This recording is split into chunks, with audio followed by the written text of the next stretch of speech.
List as many contraceptive methods for women as you can. Okay, we've got the pill, we've got the IUD. There's the IUD, there's the implants, there's the Cyanopress, there's Depo-Provera, there is dental dams, there's the implant, condoms. Obviously, you've got the condom, vaginal condom as well. the female condom, there is the cervical cap, The patch. there's the patch, the ring, there's the injectables, The different kinds of pills as well. there's the pill, there's the post pill. Also, don't have sex. That one's safety. And then there's also just tying your tubes, good old tying of the tubes.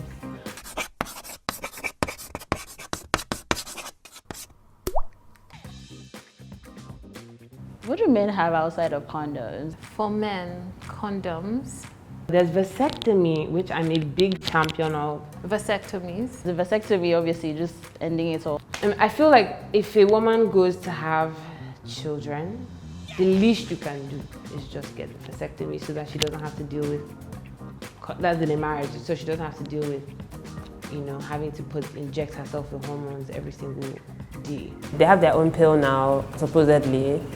I mean, they've been developing the male pill for 600 years. I was reading that they are testing new drugs for men. I think they said like something like testosterone drugs do less damage to the body than the ones for women. They should be put into the market, but of course, no, it's only women. It's always women's responsibility. After the stretch marks and the 9 months of carrying a child and all the hormonal shit that goes on, it's actually the barest minimum. Just cut your, are you kidding? In fact, don't even get, I'm getting angry.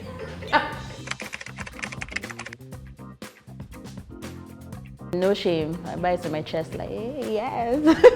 It was very interesting. I felt very spotlighted. The ones I had to go in to get them fitted. So those ones were also done in Nigeria as well. the only thing that I heard was a nurse asking me, why do you want to take it?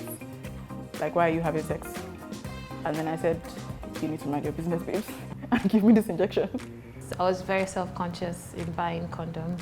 In the family planning clinic, you see young ladies, they are scared to actually walk into the family planning clinic to request for any contraceptive method. Probably because of religion, culture, and they are scared that when they come in, the midwife is going to, or the family planning provider is going to ask certain questions and that will like make them squirm and feel like, excuse me, I'm doing something awkward, I'm doing something I shouldn't be doing. We in the family planning clinic, it's not like that. We welcome them because once you have this information, you know the right thing to do.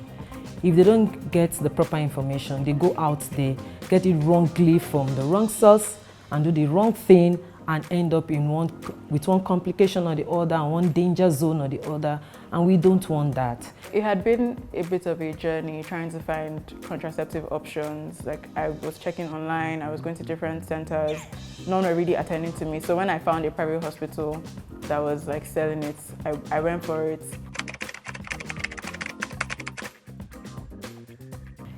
Yes, and it was as a result of birth control. So I wasn't producing enough estrogen at a point because I was on the implants.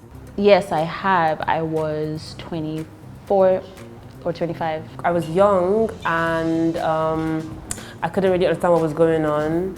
I didn't know how to explain it to my mom, especially because I was just thinking about how she just told me not to hang out with boys. And here I am coming to talk about, oh, my pee-pee is itchy. It's kind of stressful, you know. But after dealing with my mom and all her shouting, my auntie helped me to calm her down, and then everything was all right. And then I got the antibiotics and yay, okay. I went to a hospital and they gave me some inserts. But baby is really normal. It just means like, you know, the bacteria in your vagina got disrupted or overproducing. So yeah, it was post-sexual activity. If I can be extra explicit, I think I got injured and I was bleeding. And so it was just like all that moisture and just all that stuff going on. And the next day it was like, whoa. People tend to mistake it for sexually transmitted infection, but it's not actually one. It's a part of a syndrome, a urogenital syndrome really, that bacterial vaginosis and then trichomoniasis and then candidiasis.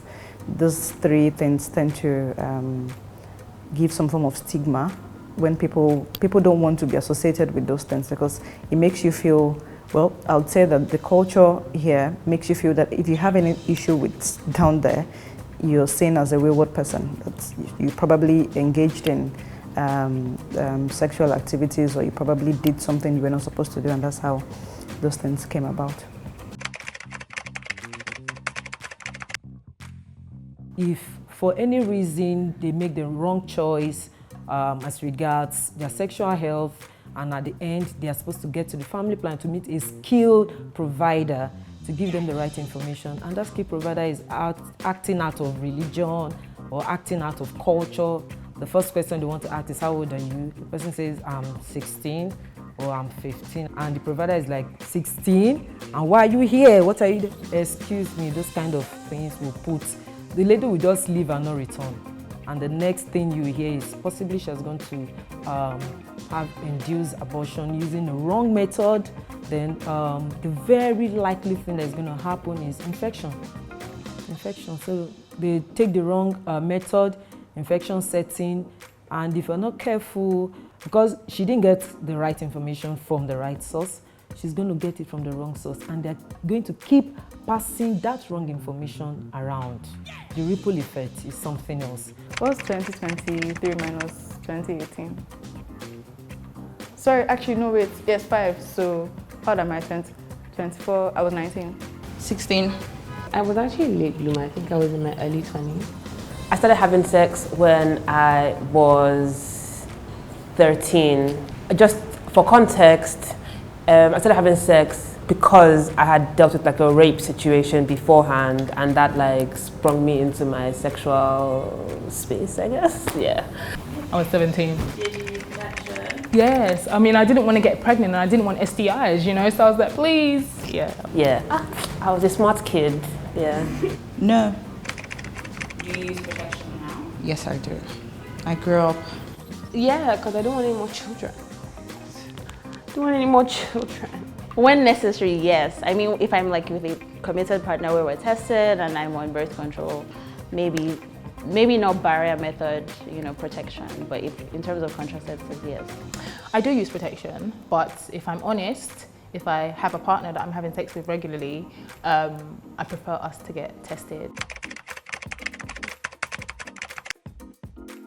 I have a very weird relationship with contraceptives. I'm currently not on any. First of all, I was like depressed. My mood swings were insane, and I was so depressed and I didn't understand why I was so depressed.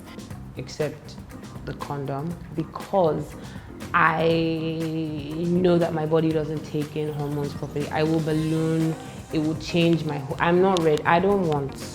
And body-wise, I put on a lot of weight because I was on a pill that, like I mentioned, you didn't get a break, so it was literally back to back. One of the earliest forms of contraceptives that I tried was called the Cyana press. It was like a 3-month injection.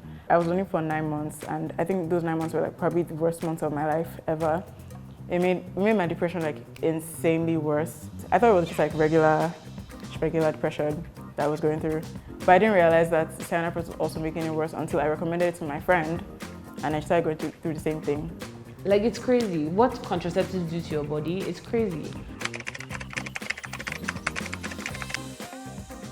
It completely changed my body. Like, every single part of my body. Start with first of all, my hair. Some of my hair fell out, came back, but it fell out at the beginning. Thankfully, it didn't really affect my face, but I did get darker towards the end of my pregnancy. But I'm fine now, I'm back to my normal complexion.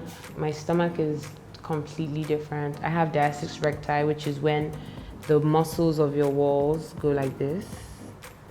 Even at resting stage, they're still like this. So before a baby, it's like this. But then after pregnancy, it stays like this because it's been stretched to this. So I'm currently in the gym trying to fix it, but let's see. Gosh, I gained a lot of weight, obviously, post-baby weight. With pregnancy, what is involved is hormones. Hormones are playing here and there. So there is the spermatozoa, there is the egg, and the egg is being fertilized, and the uterus, that's what we call it in the medical field, but for everybody's understanding, we use the word womb. So the womb is now prepared, getting itself ready to receive a fertilized ovum. Now at this point, a lot of things change in the body, a lot. First, you see, for some, they will have this puffy face. Some will actually grow very lean. I remember in my first pregnancy, I had such experience. I went very lean, and even myself, I was asking, are you sure all is well? Are you sure it's just this pregnancy? Then loss of appetite, that too contributed to the reduced weight because I wasn't eating very well. So a lot of things are going to happen, and these are all effect as a result of the hormone. Hormones are running haywire. Progesterone and relaxin hormone that is particularly responsible for pregnancy is to help sustain it, keep it in place.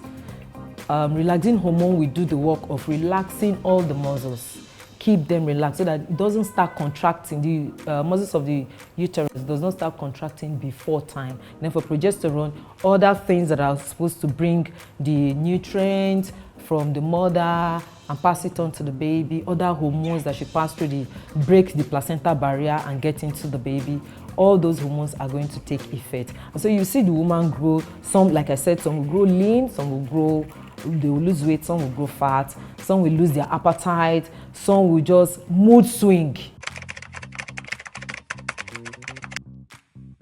Oh, I fucked it. For a long time, I was swimming in the dark there. Because you lose yourself completely. Like, that's one thing people don't tell you about being a mom. There is no continuation of you. You die and then become a new person. Like, my mental health took a deep dive there for a second. I went through postpartum depression, had to get therapy through that.